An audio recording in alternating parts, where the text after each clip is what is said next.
Bienvenidos al podcast de Voces de la Nación, el lado B de los panistas. Acompaña a Jerry a descubrir la otra cara de la moneda nunca antes vista de los políticos.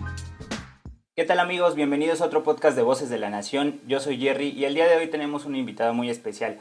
Ella es diputada federal por el estado de Zacatecas y actualmente es vicepresidenta de la mesa directiva de la Cámara de Diputados. Ella es Noemí Luna. Noemí, ¿cómo estás? Jerry, muy contenta de poder estar hoy aquí. Sin duda, la nación siempre va a ser un símbolo de identidad para el panismo y por eso me siento muy honrada de que me hayan invitado. No, los honrados somos nosotros. Gracias por estar aquí en esta etapa del podcast de Voces de la Nación.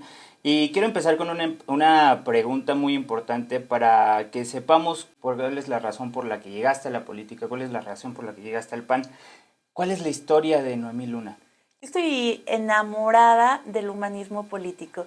Quiero platicarles que conocí el PAN con 16 años. Okay. Evidentemente había oído del partido, de lo que hacían. Sin embargo, me atrevo a decir que lo conocí cuando entendí su doctrina y fue en un campamento de acción juvenil donde oí por primera vez la palabra subsidiariedad. Incluso era ¿con qué se come? Claro. Pero entendí que era la respuesta al dolor, como decimos los panistas, la respuesta al dolor evitable, tratar de hacer lo que nos corresponde cada uno para cambiar la realidad de nuestro prójimo. Y me enamoró la política porque estoy convencidísima que es la forma más directa de transformar la realidad que no nos gusta, de ayudar, de servir, y por eso decidí estudiar Ciencias Políticas y Administración Pública y dedicarme de lleno. Perdón que te interrumpa, pero para la gente de afuera el concepto de dolor evitable es un poco difícil de entender. ¿Cómo podemos entender un poquito más este concepto? Te agradezco muchísimo la pregunta porque efectivamente luego hablamos como panistas claro. Y se nos olvida explicar.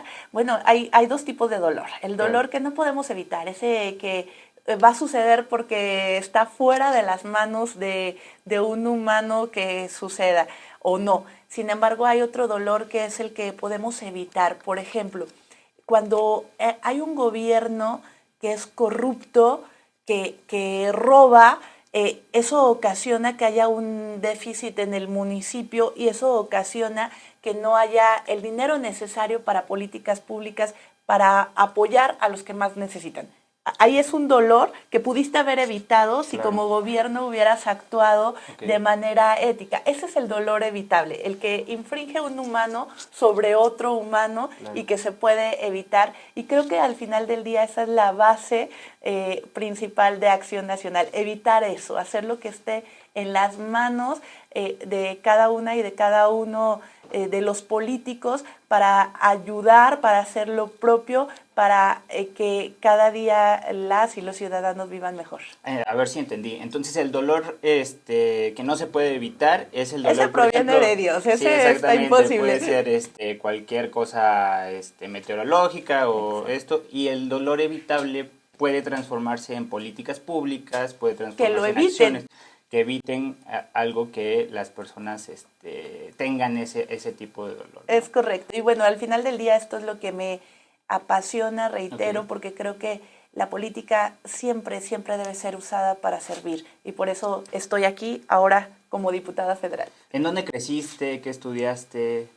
Yo soy de un municipio muy chiquito, Tepechitlán, que está al sur de Zacatecas, y ahí pasé mi infancia, mi adolescencia. Después me fui a estudiar Ciencias Políticas y Administración Pública a la capital de Zacatecas y ahí me casé, ahí me enamoré y ahí me establecí.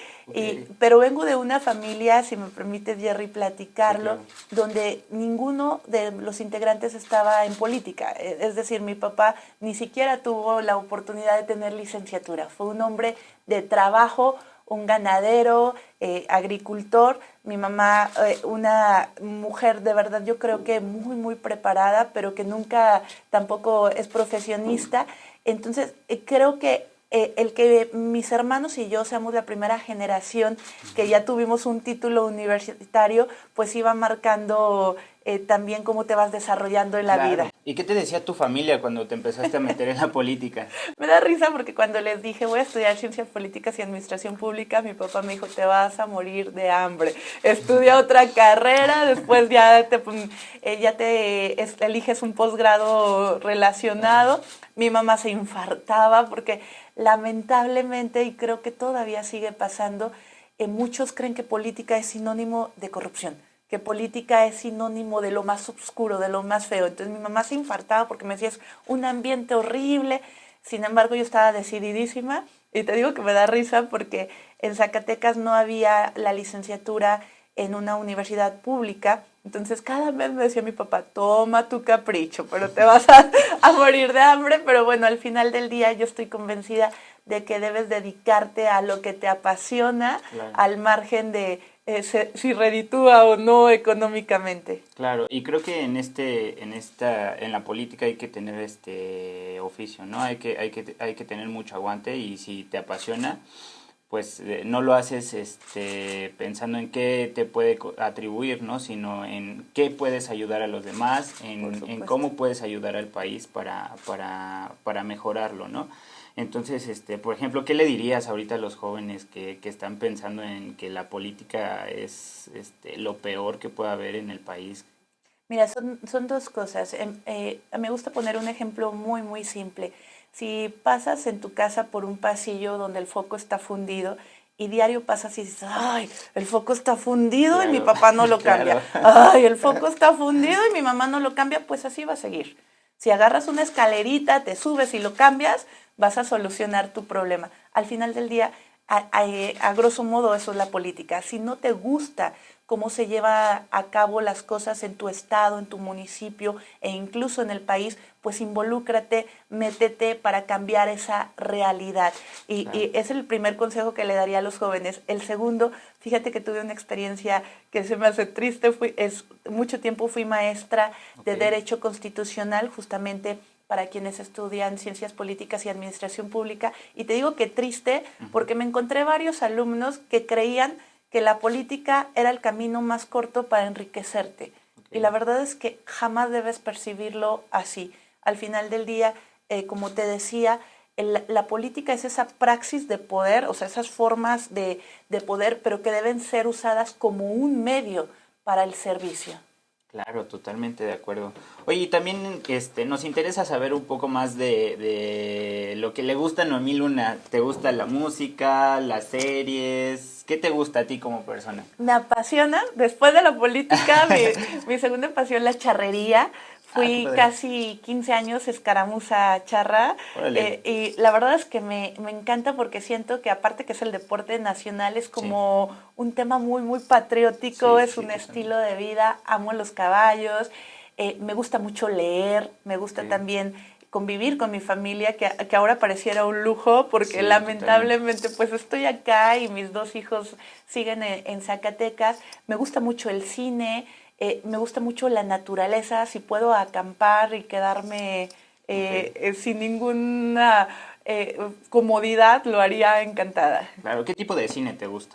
Mira, de verdad, suena cursi, pero amo la comedia, amo las películas románticas. Creo que la vida de por sí es como trágica, de por sí siempre tiene problemas como para ir a meterme al cine a ver un drama que no me encanta, pues. Amo lo que es muy ligero. ¿Ahorita estás viendo alguna serie?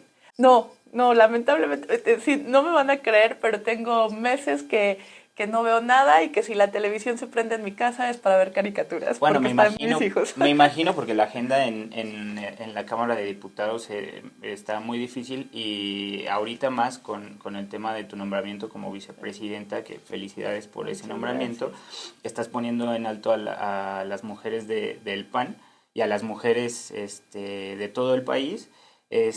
¿Cómo es ahorita la agenda en la Cámara de Diputados? ¿Cómo es tener todo esto? ¿Cómo es tu vivir a diario? Bueno, veníamos de un receso legislativo, que un receso no significa bajo ninguna circunstancia que son vacaciones, efectivamente. Yo lo aproveché para ir a los municipios de Zacatecas, para trabajar también un poco en el partido, porque para mí es importantísimo seguir viendo a la militancia del PAN, porque al final del día es de donde vengo. Y fue muy sorpresivo que tenemos una semana que empezó el periodo ordinario. Debo decir que fue muy sorpresivo que me hicieran el favor de ponerme como vicepresidenta y sí transformó absolutamente todo.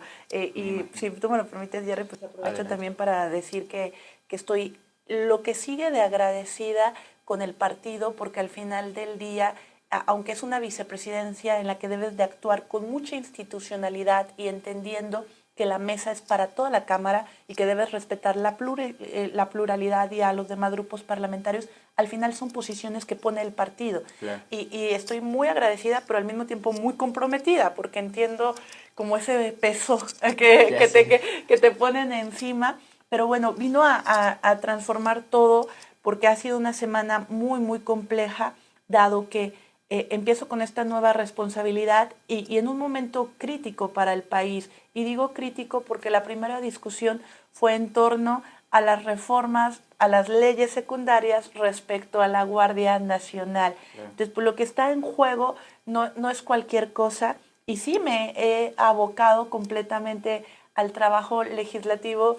Justo hace 8 días, el 6 de septiembre, cumplió años mi hijo mayor y pues me lo tuve que traer porque le dije, a ver, no vas a tener mamá en tu cumpleaños, mejor vente tú. Pero pues es un juego de tratar de equilibrar siempre la vida familiar con la vida personal, pero sobre todo con la vida profesional. Y yo entiendo, y incluso es un poco doloroso, pero así es, que primero está México, aún sobre mi familia. Entonces, pues tengo que estar al 100 en este encargo. Claro, pero aparte está siendo un ejemplo para las mujeres de México porque, bueno, tu historia lo dicta y también para las niñas o para las adolescentes o para las mujeres que te están viendo ahí representando no solo a un partido ni a una ideología, sino a las mujeres de México. Que sepan que se puede llegar ahí y que sepan que o sea, sí lleva un tiempo y lleva un esfuerzo y lleva una dedicación, pero nada es imposible, ¿no? Nada es imposible, Jerry. De verdad que si a mí todavía hace 2 meses me hubieran dicho que iba a ser vicepresidenta de la Cámara, igual y no te la creo. Y si hace 20 años me hubieran dicho, a ver, vas a ser diputada local de 26 años y de 38, perdón, ya diputada federal, quién sabe si lo hubiera creído. Pues evidentemente nada es fácil, pero también creo que al final tú lo dijiste muy correctamente, nada es imposible. Todavía a nuestra generación, aunque ya hubo un legado de mujeres que nos han abierto camino, pero todavía a nuestra generación nos toca seguir rompiendo techos de cristal, nos toca seguir rompiendo esquemas donde todavía a los hombres, y lo digo con cariño y con respeto para ellos, pero todavía muchos están formados en un tiempo en donde les cuesta entender que las mujeres opinamos con igual nivel que ellos, que tenemos las mismas capacidades, que tenemos incluso algunas más cartas credenciales, que al final del día la capacidad nunca debe ser un tema de género.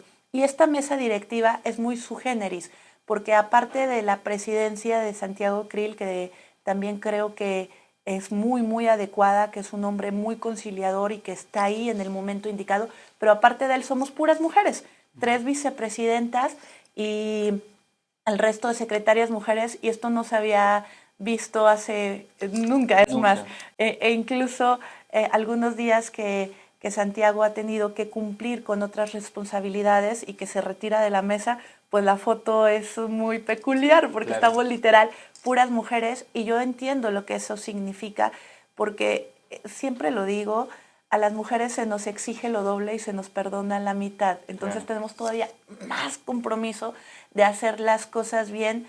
Y créeme, Jerry, que hay ocasiones que estoy en la presidencia dirigiendo la sesión y volteo a ver el recinto y casi me pongo a llorar porque digo, ¿qué importancia estar ahí? O sea, lo que significa de verdad no es menor. O sea, al final del día, como república, debemos de privilegiar la división de poderes y entender que estás presidiendo uno, más que el sentirte importante, al revés. O sea, siento el peso así de, o sea, debemos defender la patria como nunca y estar ahí de verdad es una honra. No, pues muchas gracias por defender pues los valores y todas estas causas. y por representar a las mujeres dignamente, ¿no? Ahí en la mesa directiva. Sé que estás en la Comisión de Transparencia, que es uno de los temas más relevantes en este sexenio, ¿no? Es uno de los gobiernos más opacos que puede haber. ¿Nos puedes contar un poquito de lo que se ha vivido ahí? Estaba, porque hay que recordarle a quien nos escucha que toda vez que estás en la mesa directiva dejas las comisiones. Pero el primer año legislativo, pues sí, también tuve la responsabilidad de estar en la Comisión de Transparencia y Anticorrupción y de ser vicecoordinadora de Transparencia y Acceso a la Información Pública. Y sí, sin duda también es una responsabilidad enorme porque este gobierno se ha caracterizado, a mi criterio, por varios pecados, o sea, y los llamo así, pecados, porque ha engañado, y eso creo que todavía es más grave. Viajar con la bandera anticorrupción y ser corrupto me parece terrible, y es lo que está haciendo. Se aprovechó del desencanto, del enojo, de la inconformidad que teníamos, me incluyo, casi todos los mexicanos, de un sexenio, el de Peña Nieto, que se había marcado por los excesos de corrupción. Se aprovechó de eso Andrés Manuel para enarbolar la bandera anticorrupción, llegar al gobierno, pero está haciendo las cosas aún peor. Estamos hablando que prácticamente de todas las obras que se han hecho en lo que va de este sexenio, un 90% ni siquiera tiene no se rige bajo el marco normativo, o sea, se dan las adjudicaciones directas. Estamos hablando de que pone a los militares a construir obras porque eso significa que puede darles el carácter de obras de seguridad nacional y con esto ser totalmente opaco, no rendir cuentas de a quién se contrata, de cuánto se gasta, y la verdad es que eso es muy, muy lamentable y sí da mucho coraje porque aparte otro de los pecados que a mí me parece que no se puede perdonar es que ha normalizado lo que no debe ser normal. Él dice, no me vengan con que la ley es la ley, saca a sus precandidatos fuera de la normatividad electoral y los placea, y hay quienes se lo perdonan, ¿no? O sea, aunque a veces las y los panistas con muchos argumentos, con mucho fondo, con elementos decimos, oye, esta es la realidad del país, pues no falta quien diga, sí, pero el PRI robó más, y el PRIAN, o sea, matan el argumento con un simplismo terrible que le está haciendo mucho, mucho daño a México, y eso es muy, muy preocupante. Tú lo dices correctamente, Jerry, estamos en el gobierno más corrupto que ha tenido México, pero lo más triste es que hay quien se lo perdona. Y yo no me canso de decir que pareciera que hay que meterte al manto protector de Morena, de la Cuarta Transformación, para que se te perdone todo lo que hiciste en el pasado, y eso no puede seguir sucediendo. Entonces sí, la Comisión de Transparencia juega un papel primordial, porque si bien la transparencia no es la solución total a la corrupción, sí es un elemento que impide que siga habiendo, pero hay un retroceso muy, muy complicado. O sea, yo me acuerdo todavía en el 2007 que yo era estudiante de ciencias políticas, y hablar de transparencia, hablar de acceso a la información era como novedoso. Pero ahora, en pleno 2022, parece que retrocedimos hasta esos años. O sea, hay un cero respeto e incluso agresión a los organismos autónomos como el propio Instituto Nacional de Transparencia, o sea, cosas que no sucedían ya, en las cuales ya habíamos avanzado significativamente, y ahora vuelven a esos escenarios donde tenemos un presidente que piensa que por ser presidente puede ocultar todo. Y al final del día, la información que está sobre el escritorio de un funcionario público es pública, y así debería ser. Claro, y como dices, a este gobierno le gusta transgredir la ley, y el PAN, lo que he visto es que el PAN ha llegado hasta las últimas instancias, y también el gobierno de Morena ha presionado hasta los magistrados, ¿no? En varias ocasiones. Entonces, digo, aquí hay que entender varios conceptos. Las leyes se crean para poder convivir en una sociedad, para no transgredir las libertades de las demás personas, pero parece que a este gobierno no le importa nada de esto. Mira, Jerry, siempre me he sentido orgullosa de ser panista porque tenemos un legado histórico por demás interesante, porque tenemos una doctrina que siempre va a servir como brújula de dirección en nuestro actuar, pero hoy más que nunca me siento orgullosísima, porque el PAN sí representa la esperanza de México, porque el PAN sí ha estado ahí para señalar los errores de este gobierno, aun cuando es impopular. Hace rato que platicábamos de lo que significa la política y que debe de estar al servicio. Yo creo que la política es una de las actividades más ingratas, porque aunque hagas todo con mucha conciencia, aunque le dediques todo el tiempo, siempre va a ser motivo de crítica. Sin embargo, creo que el PAN, pese a que es criticado y pese a que luego sales al país e incluso militantes del PAN te dicen, oye, ¿dónde está el PAN? No hay oposición. Y dices, pero estamos dando la vida. Sí. O sea, hemos estado ahí en la legislatura gritando, estamos ahí señalando, con el riesgo que significa con un gobierno al que no le gusta que nadie opine distinto. Entonces, más que nunca me siento muy orgullosa del PAN y menciono todo esto justo por lo que tú comentabas. Yo no veo diferencia entre 1939 y 2022. Ha habido un retroceso de tal magnitud que volvemos a un gobierno dictatorial, que volvemos a un gobierno donde es la ley de Herodes. Si lo dice el presidente es correcto, al margen de lo que mandate la Constitución, las leyes y los reglamentos.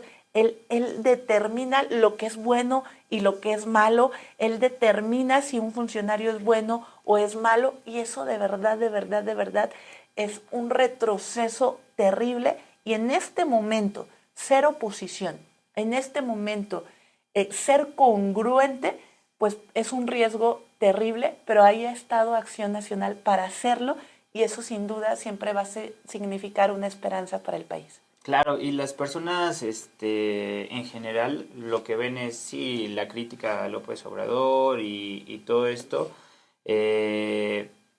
A lo mejor no están enterados o no saben cómo funcionan todos los organismos y todo esto, pero ¿sabes qué? Lo que sí saben es que van al súper o van al mercado y ya no les alcanza para la comida, y ya no les alcanza para darle de comer a sus hijos de buena manera o para mantenerlos como debe de ser, ¿no? Jerry, hay algo que es más terco que el presidente de la República, solo hay algo más terco que la realidad.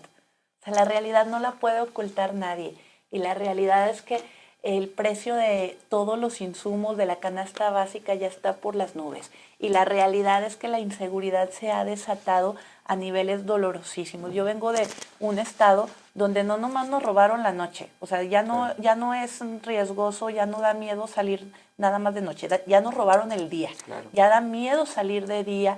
Vengo de un estado como muchos otros del país, donde estar en el templo, donde estar en la universidad, donde estar en la plaza pública ya es riesgoso. Mataron a Caleb, un niño de 3 años que estaba acompañando a su abuelita a misa. Mataron a una estudiante universitaria en la Facultad de Derecho en horas de clase.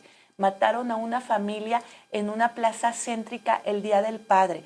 ¿Qué quiero decir con esto? Eso ya no lo puede ocultar el presidente de la República. O sea, por más que él diga las cosas van bien, la realidad que vivimos las familias es terrible en todos los sentidos. Todos los días veo con mucho dolor cómo llegan a tocar las puertas de las y los diputados para decirnos, oye, de verdad no me alcanza para pagar la medicina porque ya no me la están dando en las instituciones públicas. Ya no sé qué hacer porque mi hijo tiene cáncer y no hay quimioterapias en este país. Esa es la realidad. O sea, la realidad es que sí estamos sumergidos en grandes crisis que el presidente de la República no quiere ver. Como nunca se ha atentado contra las mujeres. Los feminicidios han crecido a niveles dolorosísimos y él se limita a decir movimiento de los neoliberales, movimiento de los conservadores. Y reitero que cuando ves esa realidad, más que nunca estamos obligados a hablar. Aunque a muchos no les guste que critiquemos, tenemos que criticarlo porque para poder tener propuestas hay que tener el diagnóstico.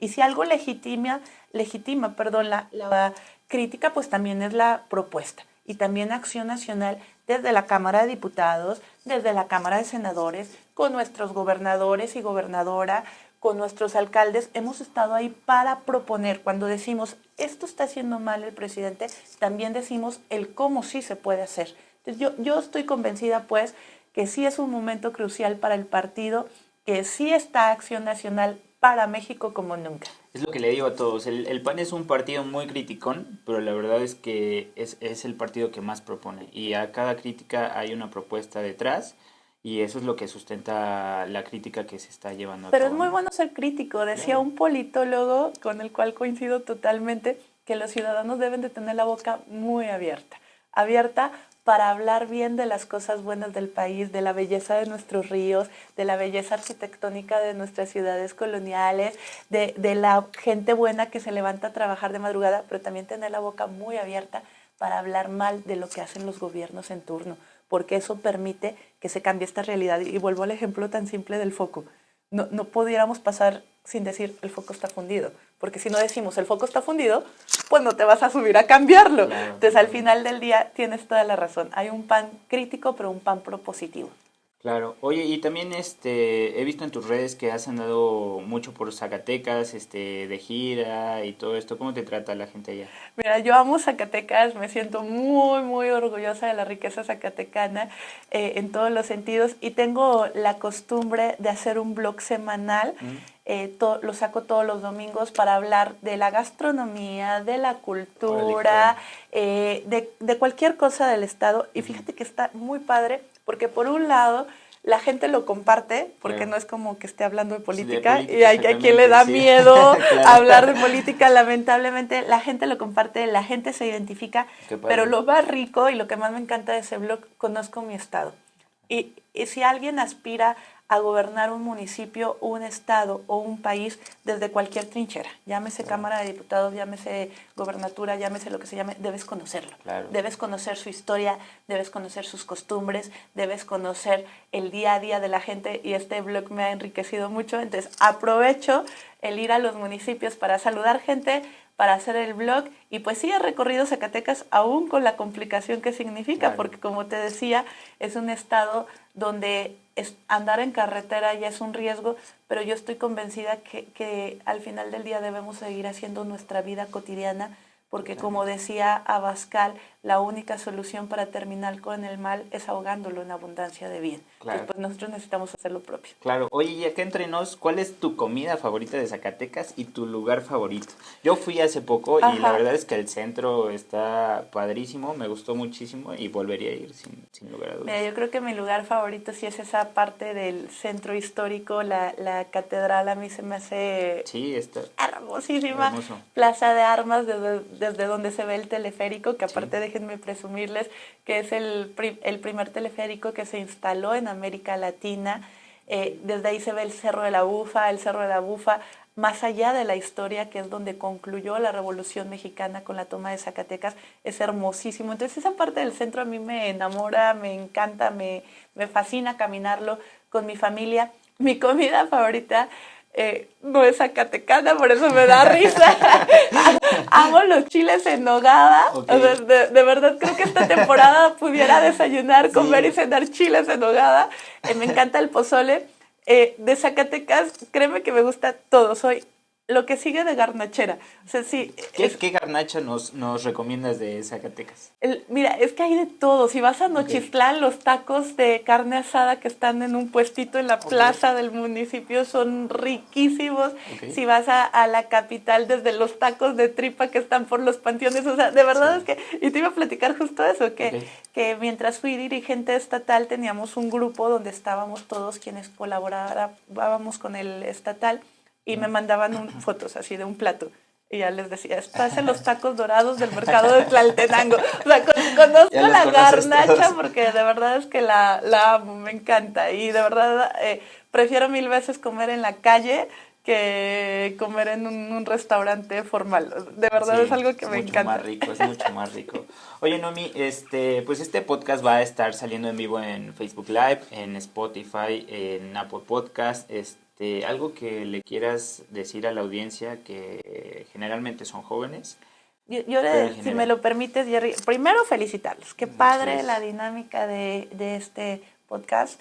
y, si me lo permites, dirigirme primero a los panistas, sobre todo a los de Acción Juvenil, que de verdad se dediquen con muchísimo amor a servirle al partido, que no compren grillas, porque luego los que ya tenemos más tiempo en el partido traemos estereotipos que nos han ido heredando, y creo que es el momento de transformar eso, de que entendamos que más que nunca México necesita un PAN fuerte, un PAN vigoroso, y que lo vigoroso, que el ánimo, que la energía, que la alegría siempre se la van a dar los jóvenes. Y al resto de las y los mexicanos decirles de verdad, con convencimiento, pero sobre todo porque tengo los elementos para decírselos, hay un PAN trabajando por México. Cueste lo que cueste, va a haber un PAN que salve la patria. Muchísimas gracias, Noemí, gracias. Es un honor para nosotros que estés aquí, que nos regales un poco de tu tiempo. Sabemos que tienes una agenda muy apretada.